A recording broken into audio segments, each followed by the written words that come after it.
আল্লাহ যদি আপনাদের ভোটের মাধ্যমে নির্বাচিত করে আজকে যিনি প্রধানমন্ত্রী, আজকে যিনি যোগাযোগ মন্ত্রী, আজকে যিনি এলজিডির মন্ত্রী, আজকে যিনি বিদ্যুৎ মন্ত্রী, আজকে যিনি পানি উন্নয়ন বোর্ডের মন্ত্রী, খাল খননের মন্ত্রী, আজকে যিনি সমাজ কল্যাণ মন্ত্রী, এই যে ফ্যামিলি কার্ড, কৃষক কার্ডের মন্ত্রী, কৃষি মন্ত্রী, যারা সিনিয়র তারা আমার বাবার বন্ধু, যারা যারা মুরব্বী, আর যারা মুরব্বীর পরে তারা কেউ আমার বড় ভাই, কেউ আমার বন্ধু, আজকে যারা মন্ত্রী এমপি হয়েছে। সম্মানিত এলাকাবাসী, কাজ করার জন্য পরিশ্রম যেমন করতে হয়, ঠিক তদ্রুপ সম্পর্ক, যোগাযোগ, এটাও কিন্তু একটা গুরুত্বপূর্ণ বিষয়। এই দেশটা গরিব দেশ, এলাকায় বাজেট নিয়ে আসতে হলে, উন্নয়ন করতে হলে যারা দিব টাকা, যে মন্ত্রণালয় যে মন্ত্রী দিব, সেই মন্ত্রী কিন্তু সমানভাবে সারা বাংলাদেশে বাজেট দিব না। তার সঙ্গে যাদের সম্পর্ক ভালো, যাকে সে চিনে ভালো, যার ভোট বেশি, যার এলাকার গ্রহণযোগ্যতা বেশি, যে দীর্ঘদিন রাজনীতি করে আন্দোলন সংগ্রাম করে কষ্ট করে আসছে, তার প্রতি আলাদা বিশেষ নজর থাকবো, এটাই স্বাভাবিক, ঠিক না? সুতরাং আমি মনে করি আমি রাজনীতিতে আসার পরে পুরা 30টা বছর শুধু রাজনীতির মাঠেই বেশিরভাগ সময় দিছি।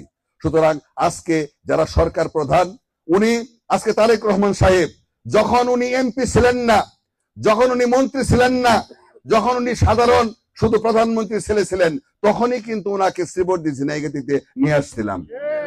আপনাদের স্মরণ আছে মুরব্বীদের, উনি আইসা কালো ছাগল বিতরণ করছিল, গাছ বিতরণ করছিল, মাছের পোনা ছাড়ছিল তিরানি বাজারে নদীতে, তখন কিন্তু পড়ুয়াতে ঝিনাইগাতিতে উনি অবকাশে গেছিল, তখন কিন্তু উনি কিছুই ছিলেন না।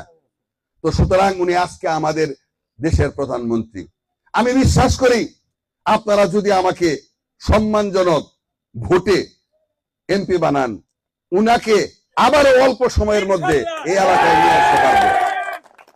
তবে ওই যে আমরা যে পরীক্ষা দেই ছাত্ররা 33ও পাস, আবার লেটার মার্কেও পাস আছে, গোল্ডেন জিপিএও পাস আছে, আছে না? সুতরাং এখন বিএনপি সরকার গঠন করছে, এখন যদি টাইনা টুইনা পাস করি তাহলে ছাত্র কিন্তু আমি ভালো না, এটা পরিষ্কার কথা। হয়তো বা এমপি হবো, কিন্তু এমপির যে মূল্যায়ন, আমাকে যারা ভালোবাসে, আমারে যারা চিনে, আমার সম্পর্কে যারা খোঁজ খবর রাখে, তারা ভাববো হয়তোবা আমার আচরণে, আমার ব্যবহারে এই এলাকার মানুষ অসন্তুষ্ট। তা না হলে কেন আমি টাইনা টুইনা পাস করতে যাব? আর আমি যদি লেটার মার্ক সহ পাস করি, আমি যদি সর্বোচ্চ ভোটের ব্যবধানে পাস করি, তাহলে আমার কথা, আমার কাজের তারা বিশেষভাবে মূল্যায়ন দিব না? দিব। তো সুতরাং আমি আপনাদের কাছে অনুরোধ করতে চাই, আগামী নির্বাচনটাকে ছোট করে দেখার সুযোগ নাই। আমরা বুঝি না, অনেকেই অবুঝ, অনেকেই বলে সরকার তো গঠন করেই ফেলছে, এমপি তো অটো হয়ে যাব। এটা কিন্তু ঠিক না। অনেকেই বলে ভোট দিয়ে আর কি করবো, সরকারি দলের এমপি প্রার্থী, এটা ভোট না দিলেও এমপি। অনেকেই বলে আমার বাড়িতে 15টা ভোট, 10টা ভোট গেলেই হবো, এত ভোট দিয়ে কি হবো? এটা কিন্তু ভাবলে পরে আমরা ভুল করবো।